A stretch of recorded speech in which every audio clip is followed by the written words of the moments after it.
રહી છે પણ તેનો ઉકેલ ક્યારે આવશે તે સૌથી યક્ષ પ્રશ્ન અત્યારે થઈ રહ્યો છે।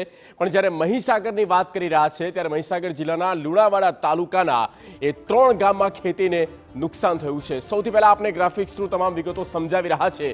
લુણાવાડા તાલુકાના 3 ગામ છે જ્યાં ખેતીને મોટા પાયે નુકસાન થયું છે કારણ કે કેનાલ તૂટી છે અને 3 ગામમાં અરીઠા, કડિયાવડ, કોઠા આ 3 ગામની કુલ 50 એકર જમીન પાણી થઈ ચૂકી છે।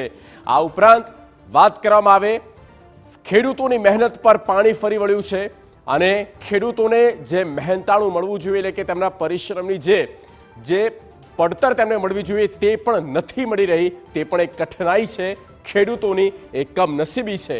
ત્યારબાદ વાત કરવામાં આવે અનેક રજૂઆતો પણ ખેડૂતો દ્વારા કરવામાં આવી છે પણ અધિકારીઓ કે જેઓ ધ્યાન નથી આપી રહ્યા તે પણ કડવી અને વરવી વાસ્તવિકતા ત્યાંના જિલ્લાની છે। મહીસાગર જિલ્લાના લુણાવાડામાં જ્યાં કેનાલ બની ત્યારથી બાંધકામ યોગ્ય ન હોય તેવા આક્ષેપો પણ થયા હતા કે આ બાંધકામ યોગ્ય કરવામાં નથી આવ્યું।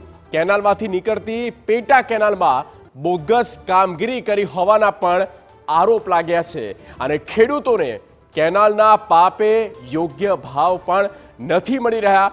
આ બમણો માર એટલે કે બેવડો માર ખેડૂતોને પડી રહ્યો છે।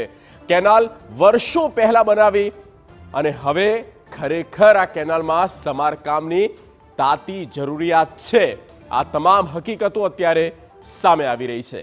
ફિકર આપની આગળ વાત કરીશું પણ તે પહેલા રોકાઈએ એક બ્રેક માટે।